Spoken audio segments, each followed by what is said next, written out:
Kami dari kelompok 6 akan mempresentasikan tentang APBN 2016.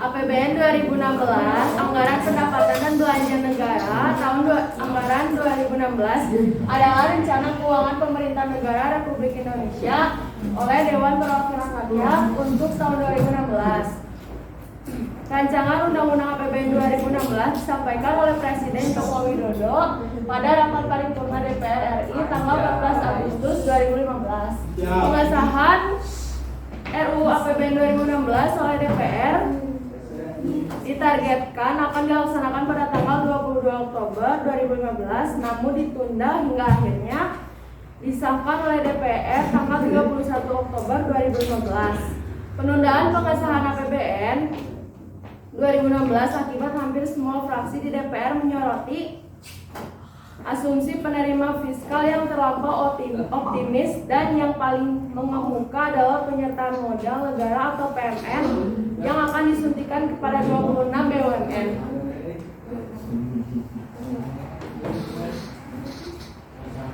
Lalu ada 6 materi yang akan dijelaskan. Yang pertama ada strategi yang ditempuh, yang kedua ada pendapatan negara, yang ketiga ada belanja negara, yang keempat keseimbangan primer, yang kelima defisit, dan yang terakhir ada pembiayaan anggaran. Satu, ada strategi yang ditempuh. Strategi yang ditempuh ada 3: memperkuat stimulus yang diarahkan untuk meningkatkan kepastian produk dan penguatan daya saing, meningkatkan ketahanan fiskal dan menjaga terlaksananya program prioritas tengah tantangan perekonomian global, mengendalikan risiko dan menjaga keseimbangan fiskal dalam jangka menengah dan panjang. Pendapatan negara.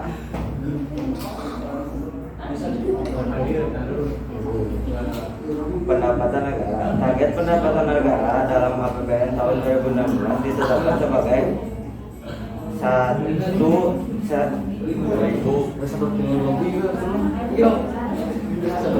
sebesar 1 triliun sekian atau 25,6 triliun, lebih rendah dari yang diusulkan dalam RAPBN tahun 2016. Target pendapatan negara tersebut bersumber dari penerimaan perpajakan sebesar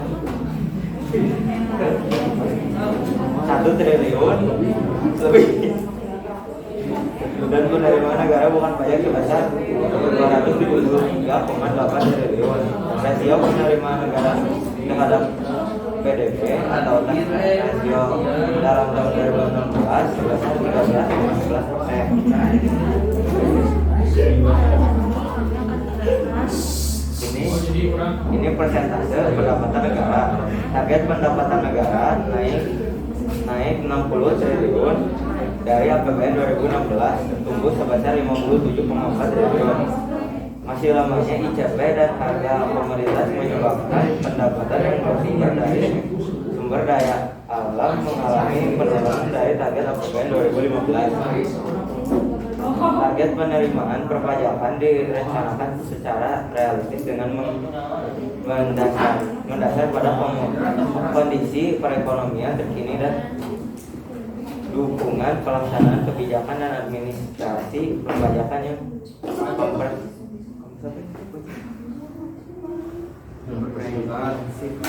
komprehensif. Selain itu, pemerintahan juga mempertimbangkan upaya untuk mengoptimalkan potensi pajak yang ada dalam perekonomian dengan tetap memperhatikan iklim investasi. Target penerimaan perpajakan naik 57,4 triliun dari APBN 2015, tumbuh sebesar 3% yang terjadi dari penerimaan pajak 65,9 triliun atau tumbuh besar 5,1% dari APBN 2016, terutama dipengaruhi oleh perbaikan pertumbuhan ekonomi dan ekstra ekspor di bidang perpajakan tahun 2016 ke KPBN dan bea cukai turun 8,5 triliun atau sebesar 4,3% dari APBN 2016, terutama disebabkan turunnya tarif bea dari CPO beserta turunnya sebagai dampak dan kebijakan pembentukan badan penghimpunan dana perkebunan kelapa sawit.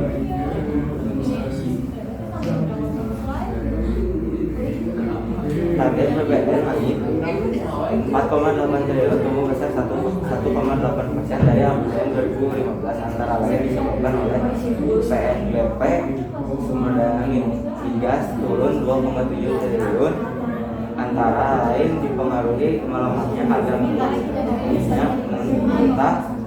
ICP PNBP menerba naik 1,9 triliun, antara lain dipengaruhi oleh tarif royalti mineral, logam atau batu bara.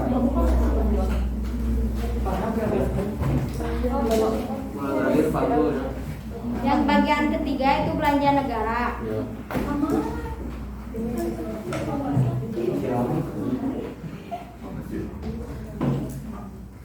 Oke, siap belajar benar. Di sini ada belanja KL. Belanja KL itu belanja kementerian dan lembaga negara sebanyak 37%. Dan belanja non KL sebanyak 26%, dan juga transfer ke daerah dan dana desa sebanyak 37%.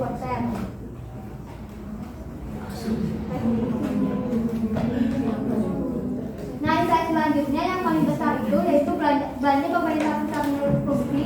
Yang paling besar itu yaitu ekonomi, fungsi ekonomi sebanyak 27%. Dan yang paling sedikit ialah fungsi agama sebanyak 1%.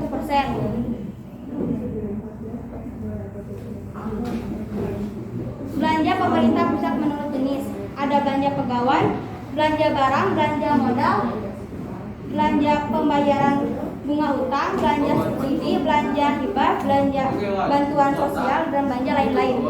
Yang paling besar adalah belanja pegawai seperti belanja gaji pegawai dan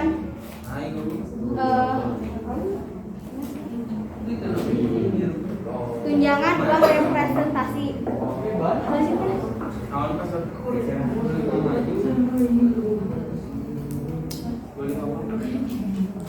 Belanja pemerintah pusat menurut organisasi. APBNP 2015 itu, APBNP ini adalah anggaran pendapatan negara perubahan. Kalau 2016 menjadi anggaran pendapatan belanja negara. Di sini ada fokus belanja pemerintah pusat dalam APBN 2016. Ada dimensi pembangunan manusia, dimensi pembangunan sektor unggulan, dimensi pemerataan dan kewilayahan, dan juga kondisi perlu. Dimensi pembangunan manusia, pemenuhan anggaran, kewajiban dasarnya antara lain pemenuhan anggaran pendidikan 20%, pemenuhan anggaran kesehatan sebesar 5%, penyediaan kebutuhan pokok perumahan melalui program 1 juta rumah bagi masyarakat berpenghasilan rendah, dan juga mengarahkan subsidi yang lebih tepat sasaran. Dimensi pembangunan sektor unggulan, arah kebijakannya meningkatkan produksi energi primer, meningkatkan pemanfaatan gas bumi dan batu bara, meningkatkan jangkauan dan kualitas pelayanan energi, dan meningkatkan peranan energi baru terbarukan dalam bauran energi.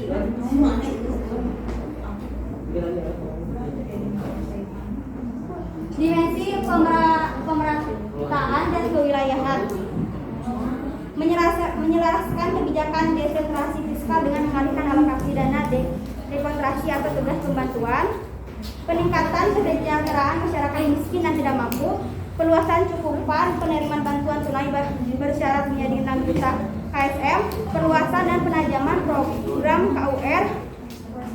KUR adalah kredit usaha rakyat. Dan kondisi perlu. Di sini kawan, birokrasi pemerintahan agar efektif, efisien, dan sinergis harus kepastian dan penegakan hukum, keamanan dan ketertiban, politik dan demokrasi, tata kelola dan reformasi birokrasi. Yang keempat, keseimbangan primer. Keseimbangan primer ini ialah kemampuan pemerintah untuk membayar pokok dan bunga uang. Jika keseimbangan primer ini negatif, maka pemerintah harus menerbitkan utang baru untuk membayar pokok dan utang bunga. Tapi kalau misalnya keseimbangan primer ini positif, maka pemerintah bisa menggunakan pendapatan negara untuk membayar utang dan pokok.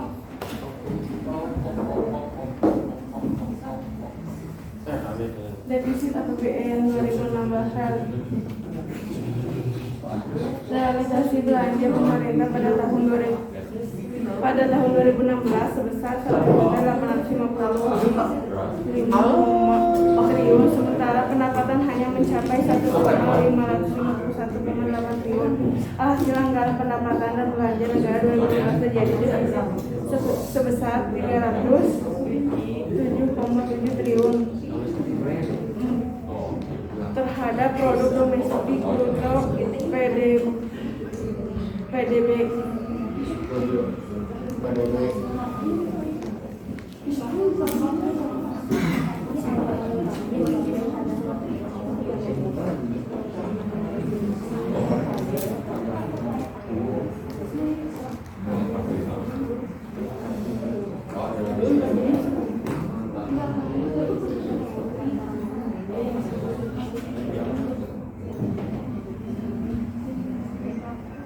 Postur APBN 2016.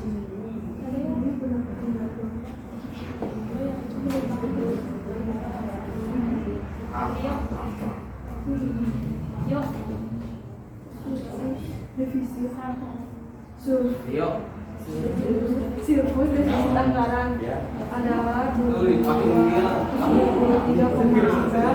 dan APBN-nya 23,2 dan selisihnya 0,0. Surplus defisit terhadap APBN-nya 2,14, APBN-nya 2,15 dan selisihnya 0,0.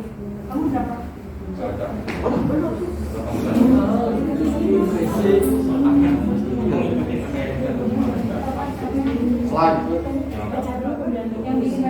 Pembiayaan anggaran.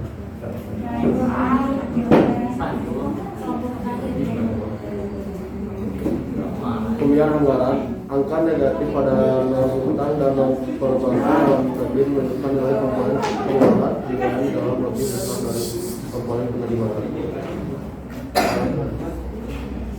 Kebijakan pembiayaan anggaran APBN 2016.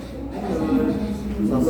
Menyempurnakan kualitas perencanaan investasi pemerintahan untuk meningkatkan nilai tambah BUMN sebagai agen pembangunan. 2. Mengendalikan rasio utang pemerintah dalam batas yang aman.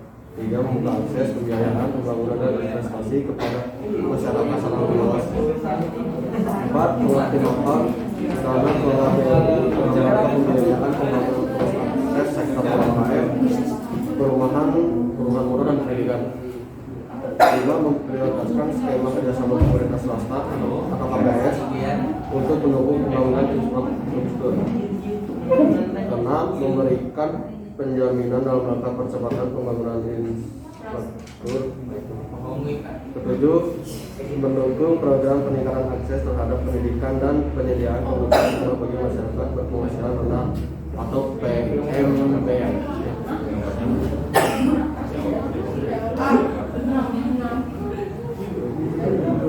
Kesimpulan dari APBN 2016 adalah anggaran pendapatan dan belanja negara menimpakan bagian terpenting dalam menjalankan roda pemerintahan. Pada tahun 2016, belanja negara totalnya adalah 2.095,7 triliun, terdiri dari belanja kementerian lembaga, sedangkan pada pendapatan negara kontribusi tertinggi masih bersumber dari pajak sebesar 1.360,1 triliun, disusul penerimaan bukan pajak dan penerimaan kepabean dan cukai.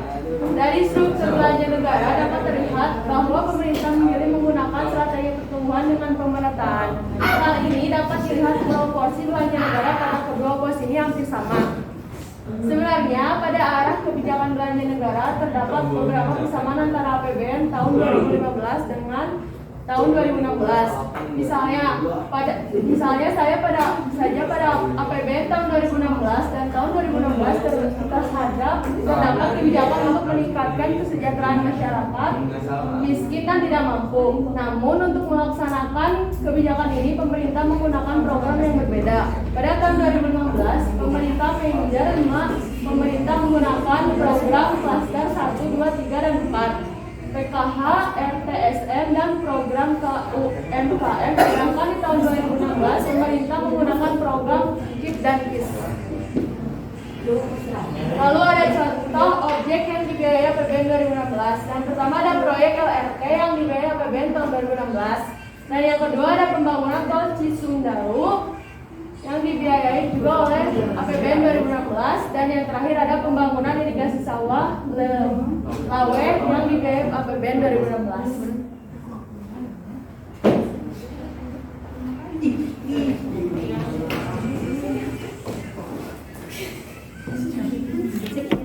Sekian dari kelompok kami. Wassalamualaikum warahmatullahi wabarakatuh.